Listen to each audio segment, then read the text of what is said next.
Hello বন্ধুরা, good morning, শুভ সকাল। দেখো এখন আমার কাজ চালু হয়ে গেছে। এখন আমি বোতল দিচ্ছি। এইভাবে বোতল দিতে হয়, এইভাবে বোতল একটা পর্যন্ত আমি বোতল দিতেই থাকবো।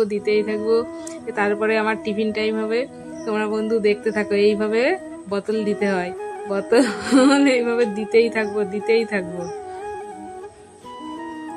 ভালো লাগলে বন্ধুরা তোমরা আমার পাশে থেকো। তোমাদেরকে কাছে পেয়ে আমি ভীষণ খুশি। তোমাদেরকে এই জন্যই আমি তোমাদেরকে প্রত্যেক দিন আমি ভিডিও নিয়ে আসি, যে তোমরা আমাকে একটু সাপোর্ট করো। যে তোমাদের সাপোর্ট পেয়ে আমি ভীষণ খুশি। বন্ধুরা তোমরা আমার পাশে থেকো, লাইক কমেন্ট শেয়ার করো, দেখতে থাকো।